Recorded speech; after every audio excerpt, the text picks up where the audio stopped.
Hello. In this video I'm going to show you how to feed colonies in test tubes that are already a bit overpopulated. They have a lot of workers, so we have to do it smart so they can't escape. Here are a few colonies that have already populated their test tubes quite well. There are Polyarchis divus viverans here, Phaidolenoda, it's a smaller species, and in this covered test tube there's Polyarchis rastellata. Polyarchis are quite active ants, so we can expect them to come out, but I will show you what to do in this case. We are going to need a few more tools: tweezers, a hooked wire, and a few pieces of cotton wool. Here are the insects. These are mealworms. We will give them to the ants, and I also have a honey dispenser with which we can give honey to our colonies. I usually lay out a tissue or a napkin before the feeding process. I grab the mealworm with 2 tweezers. I squeeze it a little and tear it in half.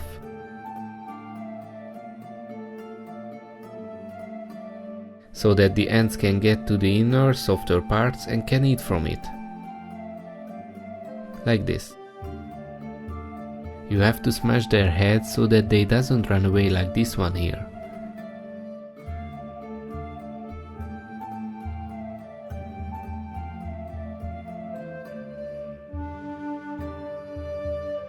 Once I have prepared a few of these foods, I can start feeding. Let's start with this colony. Here you can see that there are no workers who just want to come out, so it will be easy. We pull out the old food remains with tweezers and inject a little honey with the honey dispenser. It's important not too much. And I take a mealworm piece and put it in. If the test tube isn't shaking, the ants usually don't come out and we can feed them nicely and calmly. You can see them slowly approaching, they feel the vibration, they feel the air from here, so they are realizing that the test tube is open. They don't come out yet because of this little vibration.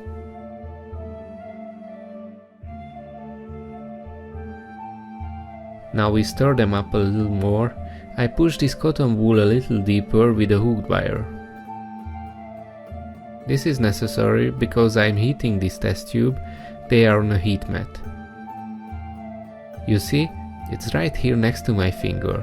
This way I can close the entrance with my finger and can pull out the hooked wire next to it. This was necessary because I'm heating this test tube and the water evaporates from the surface of the cotton wool. So I pushed it a little inside, just very carefully, so that the water doesn't come through, so that they can access the more humid part. The first colony is ready, the next one is coming. Same operation. We take this out, put honey in it.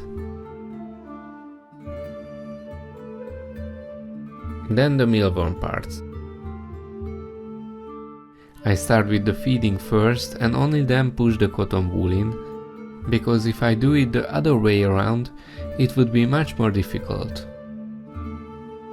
The advantage of this method is that when I disturb them, they come further out, but find the food and go no further. You see, I leave the test tube open, they find the food, they are happy about it, so they start eating. Carefully, slowly, I insert the cotton wool. Next one. Here you can see this little guy who wants to come out of the test tube. We have to be careful with her. I also try to remove the cotton wool without vibration. And these little pieces too. Do you see? She doesn't move. Actually, she's guarding there, her posture shows that. That's her task. I don't want to bother her, If I don't touch her with the tweezers, then there will be no problem here. Oops, I accidentally disturbed them, but luckily they didn't panic.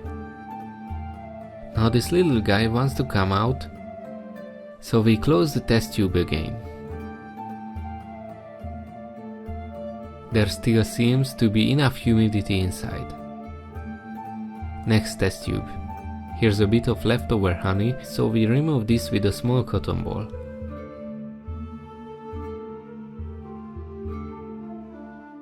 Tweezers, and I try to pull it out. Oops, a worker just came out, but it's important to stay calm in this case. I put the worker here, hold her with my finger, and you can see that the worker is back in the test tube. In such cases, I can wait until the worker simply leaves my finger, but the big advantage of the honey dispenser is that I can still use it. Like this, I give them a little honey. Just a little, because they had some leftovers, so they are probably not that hungry then. Now the worker came off my finger, but otherwise you can push them in together with the food, and then they won't come out. I give them a little more moisture. That's right, this way.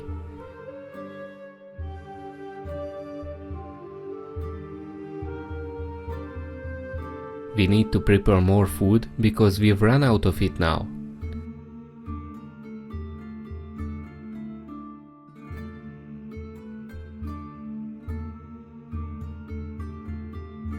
I usually put the pieces on a tissue like this, because this will absorb the juice that flows out.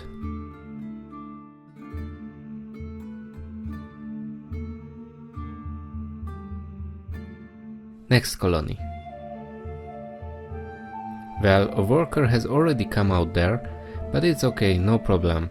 We will put her back. Here's a good way to put her back without getting hurt. I take this small cotton wool, which was the plug.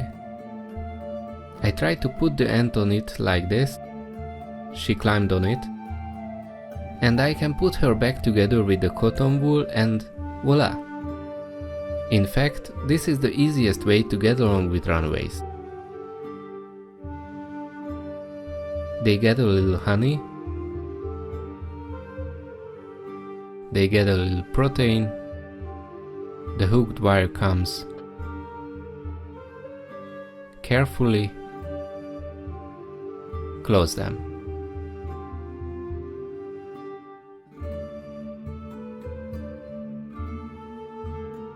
Now comes the hard part.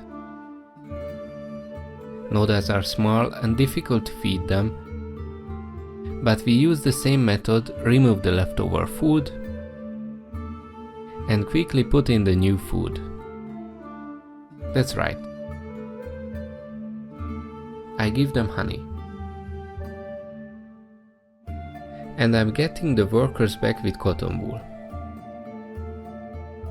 One. And here's another one.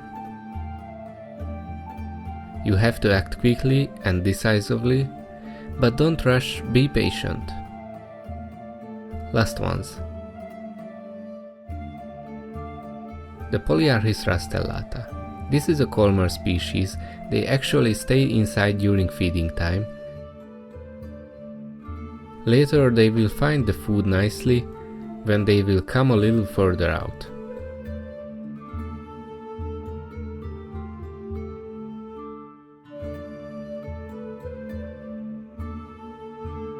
That's enough for them. I put them back.